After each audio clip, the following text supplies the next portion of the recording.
Ibihe byiza kuri mwese nshuti bakunzi ba PK Media Panel, ndongera basoje mbaha nikaze mu makuru agezweho mwateguriwe nanjye Samuel Baraka. Amakuru yacu ndibuze kubabwira yuko Perezida Kagame yavuze impamvu nyakwigendera Senateri Mukabalisa yagiye ahabwa imyanya ikomeye. Minisitiri Nduhungirehe yavuze ko nta muganura wabaho nta bumwe buhari. Mu gihugu cya Kenya uwashinjwaga iterabwoba yakatiwe imyaka 115 y'igifungo. Muri Thailand umunyeshuri yarashe abantu 7 barimo abarimu 5. Ikaze rero muri amakuru yacu yose ku buryo burambuye. Reka tuyanzikire ko inkuru ivuga ko Perezida Kagame yavuze impamvu nyakwigendera Senateri Mukabalisa yagiye ahabwa imyanya ikomeye. Ubutumwa bwa Perezida wa Repubulika Paul Kagame bwatanzwe n'umunyamabanga mukuru w'umuryango RPF Inkotanyi Ambasaderi Bazivamo Christophe ubwo yari mu ngoro y'inteko ishinga amategeko haberaga umuhango wo gusezera bwa nyuma mu cyubahiro nyakwigendera Senateri Mukabalisa Donatille witabye Imana.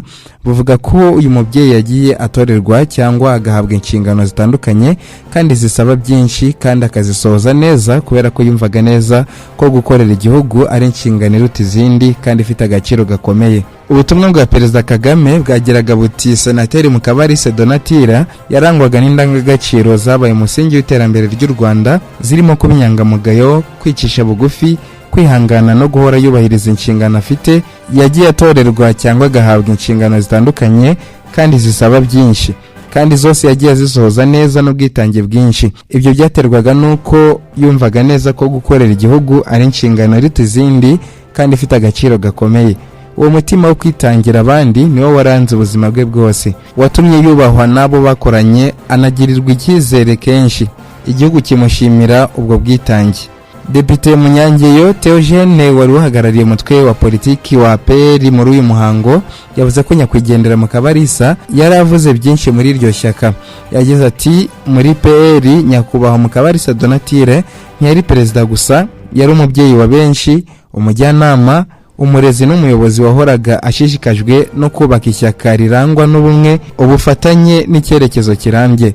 Adusigiye imishinga n'icyerekezo kigari bigamije gukomeza kwiyubaka no guteza imbere igihugu cyacu.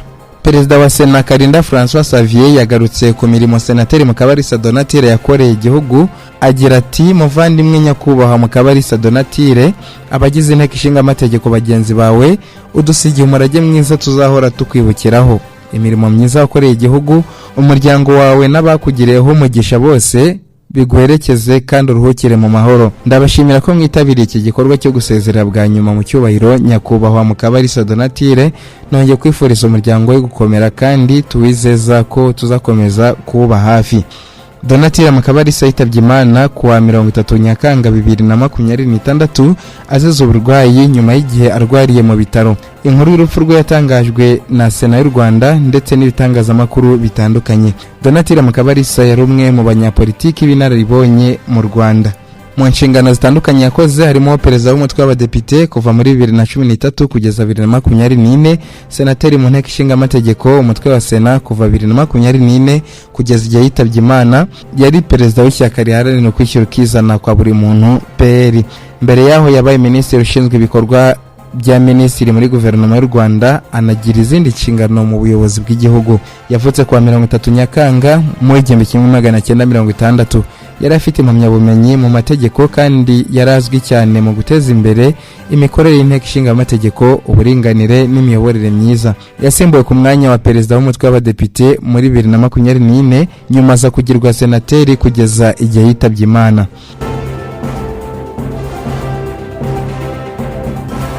Reka dukomeza amakuru yacu mbabwire ko Minisitiri Olivier Nduhungirehe yavuze ko nta muganura wabaho nta bumwe buhari.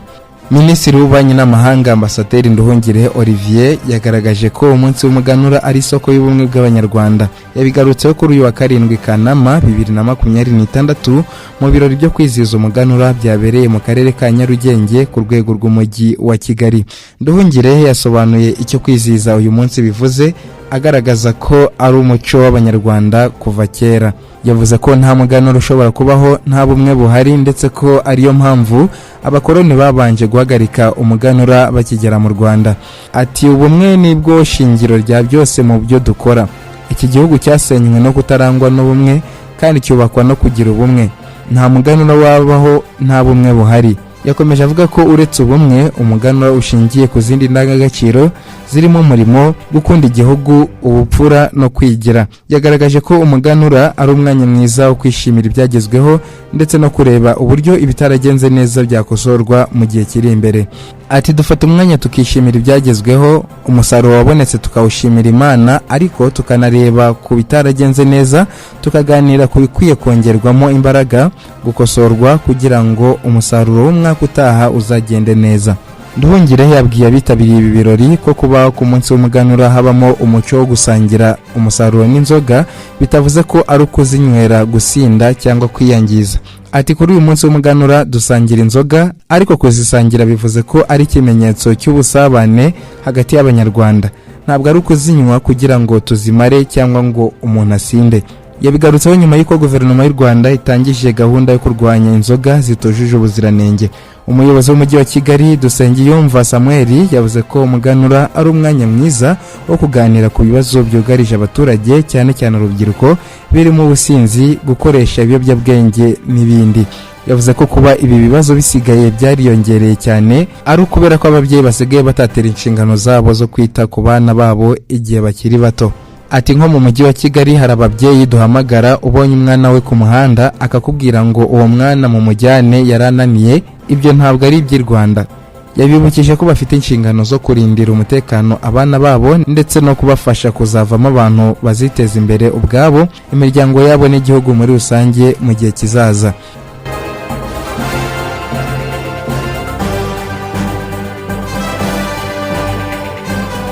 Reka tuve mu Rwanda, amakuru yacu tuyakomereze mu mahanga, tujye mu gihugu cya Kenya. Nze kubabwira ko washinjwaga iterabwoba yakatiwe imyaka 115 y'igifungo. Umugabo hamwe n'icyaha cyo kuba umwe mu bagize umutwe wa Al-Shabaab yakatiwe igifungo cy'imyaka 115 nyuma yo guhamwa n'ibyaha 7 bijyanye n'iterabwoba muri Kenya. Mu itangazo ryasohotse kuri wa gatanu tariki ya 7 Kanama, ibiro by'umuyobozi w'ubushinjacyaha ODPP byavuze ko urukiko rwa Kahawa ruyoborwa n'umucamanza Gideon Kiage rwasanze ibimenyetso byatanzwe n'abatangabuhamya 10 b'ubushinjacyaha biha ishingiro urubanza. Itangazo ryagiraga riti mu guhamya uregwa icyaha, Honorable Kiage yemeje ko ubushinjacyaha bwagaragaje ibimenyetso byabwo bidashidikanywaho. Urukiko rwahamije umugabo icyaha cyo kuba umwe mu bagize itsinda ry'intagondwa hamwe n'ibyaha 3 byo gukusanya amakuru ajyanye no gukora igikorwa cy'iterabwoba. Byongeye kandi yahamijwe ibyaha 3 byo gutunga ibintu bifitanye isano n'ibikorwa by'iterabwoba. Nk'uko DPP ibivuga, isuzuma ryakozwe kuri telefoni igendanwa y'uregwa byagaragaje amashusho arimo propaganda y'intagondwa afitanye isano no gushaka abakozi, gushishikariza abantu gukora ibikorwa by'iterabwoba no gutoza abaterabwoba. Urubanza rwatangiye nyuma gutabwa muri yombi afatiwe mu gace ka East Leigh muri Nzeri 2022 mu gikorwa cy'abashinzwe umutekano.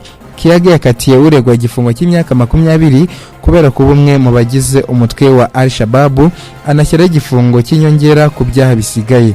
Igiteranyo cy'ibihano ni imyaka 115 ariko bizakurikizwa hakurikijwe imyanzuro y'urukiko. Byongeye kandi urukiko rwategetse ko wakatiwe azakurikira gahunda yo kongera kwigishwa mu gihe arimo gukora igihano cye. Iki gihano cyatangajwe mu gihe hakomeje kubaho ibitero byinshi bikekwa ko bikorwa na Al-Shabaab mu byumweru 2 bishize, harimo kimwe cyo kuwa 4 tariki 6 Kanama 2026 aho abantu 6 bakomeretse nyuma y'uko imodoka igonze igisasu cyatezwe mu muhanda hafi y'umudugudu wa Odole mu karere ka Mandera.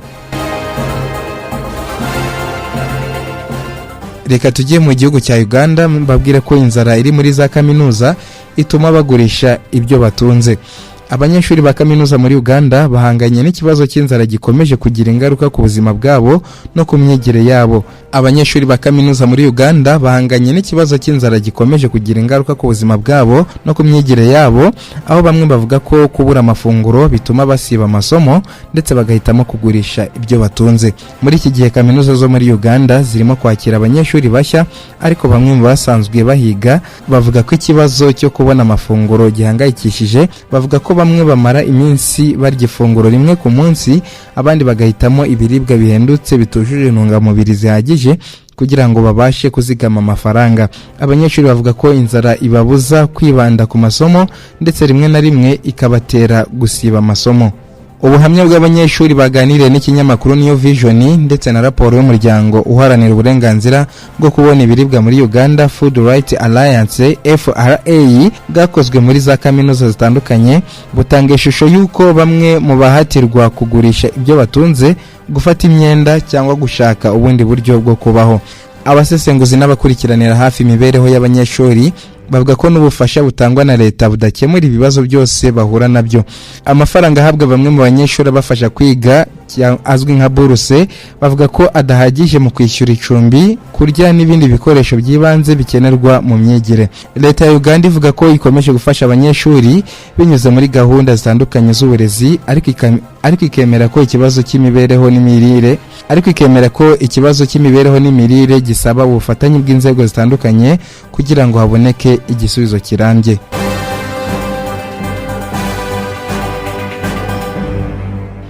Tuve muri Uganda twerekeze muri Thailand, babwire ko umunyeshuri yarashe abantu 7 barimo abarimu 5.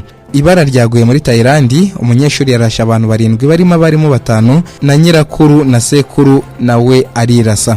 Minisitiri w'intebe wa Thailand Anutini Chanivirakuri yavuze ko uriya munyeshuri wakoze kiriya gitero yari yiteguye neza kandi hari hasigaye amasasu arenze 30 mu mbunda ye. Kiriya gitero cyabereye ku ishuri rya Debusirini Northaburi, amaze kurasa abantu 7 bose hamwe. Uriya munyeshuri nawe yirashe. Bikekwa ko umunyeshuri w'umuhungu yari afite ikibazo cyo guhangayikishwa n'amasomo nk'uko bigaragazwa n'amakuru polisi yakuye ku nshuti ye ya hafi. Imbunda yakoreshejwe yari yanditse ku izina rya sekuru uriya munyeshuri wakoze icyo gitero kandi yari yarayigaragaje ku rubuga rwa Instagram muri Mata uyu mwaka. Polisi yamenye ibyicwa rya sekuru na nyirakuru buriya muhungu ubwo inzego z'umutekano zasakaga urugo rwabo nyuma y'icyo gitero maze zikasanga imirambo yabo bombi. BBC dukesha iyi nkuru ivuga ko ukekwaho gukora biriya ari umunyeshuri w'umuhungu w'imyaka 14 wigaga ku ishuri rya Debusirini Northaburi riri mu nkengero z'umurwa mukuru Bangkok. Abantu bagera kuri 15 bajyanywe kwa muganga kubera ibikomere by'amasasu, barimo 2 barembye cyane. Reka rero mbashimire mwese kubwo mukurikira amakuru tuba twabateguriye. Aha niho tuyasoreje, na amakuru mwagizwagaho nanjye Samuel Baraka. Mukomeze mubane natwe, amakuru nakagaruka.